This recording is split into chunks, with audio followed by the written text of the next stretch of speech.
Hello, and welcome to another wonderful Wired Wednesday. My name is Ashley, and this is Chromebooks. Chromebooks require internet access to run because they are on a cloud-based system that is backing up information.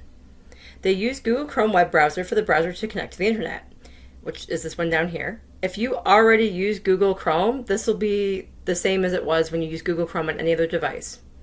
So these Chromebooks themselves are by different companies. So for example, the ones from the library are from Asus, but many different companies make Chromebooks, just like many different companies make Windows laptops, etc.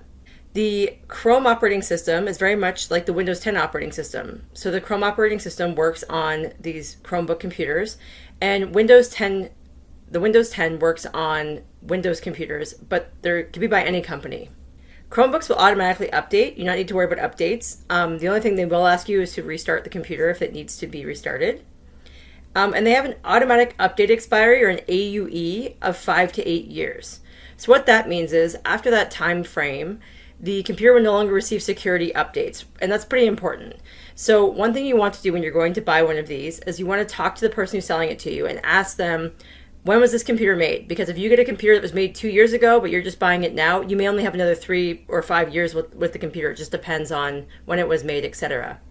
So first things first is your Google account. So if you don't have a Google account, you can create a Google account. And it's pretty straightforward to do so. You can just go into accounts.google.com, and then you can make a Google account that way. You basically are creating an email address, which would be your Gmail address, and then that allows you to get into having everything that Google has to offer. You can definitely use a Gmail address you've already created. When I started up this computer here, I actually put in my Gmail address, so I'm logged in as myself. And the reason why you do this is because everything that you do on this computer will save. It will save everything from files to your docs that you do, anything that's Google based, it'll back it up for you. Even your settings will be backed up as well. So first things first, we're going to start off with the desktop. So this is a desktop. So you can see it looks kind of similar to like a Windows desktop.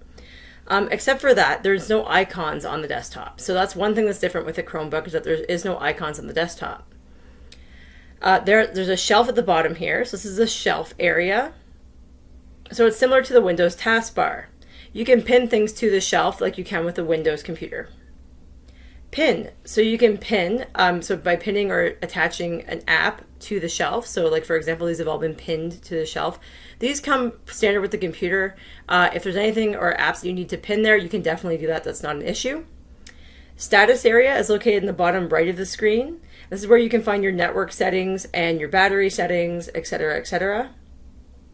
Anything that you want to use here, your Bluetooth, your Wi-Fi, things to do with the keyboard, screen capturing, which is what I'm doing right now to do this video, and any of your notifications will be in this area as well.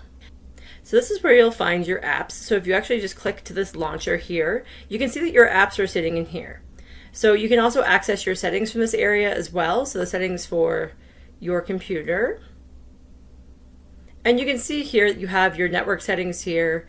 You have your Bluetooth, your connected devices, accounts, device, personalization. So this is where you would go to personalize the device. Things like, changing your text, making things bigger, smaller, your displays, how things look to you, that kind of thing. You can make them so they're bigger or smaller. This is all the stuff that you can do in your settings area. And then also about Chrome OS is here as well. Going back down here again to the launcher, you can see here, this is where all of your apps are stored. So the apps that you download from the Play Store, which is the Play Store is here, and the Play Store is also pinned down here, the apps will show up here. Keep in mind that these computers do have a smaller hard drive, so you can only have so many apps on them. But once again, most things are backing up to the cloud, to the drive, so you're okay there for the most part.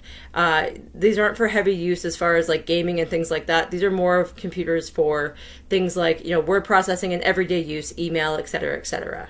So going into Chrome itself, I'll just click here to go into Chrome. And you can see here that you can see here that I'm signed in, so you can see that that's me there. So when you're signed into your Chrome or to your Google account, you'll have either a picture of yourself here or the first letter of your first name. If you go here, this is where you get to go to your apps. So you can go down, you can choose different apps, Gmail's here as well, but these apps are also in this launcher area. Which is here, you can access Gmail from here as well. Anything that you do, so for example, docs and things like this are all here as well. So for word processing, spreadsheet software, and that kind of thing as well. These are really great if you are taking, like, say, maybe like a weekend course or something like that, and you want to set this up from the library for the weekend to do like a SmartServe course or like something like that. LinkedIn Learning courses, if you want to do some stuff on that through our virtual branch, you can do that as well. And these go out for a week, and you sign them out with your library card. Also, you have to sign the tech loan agreement to sign out this item. And then once you do that, you're able to sign it out for 1 week at a time, and there are no renewals on this as of right now. And that's Chromebooks. Have a great day.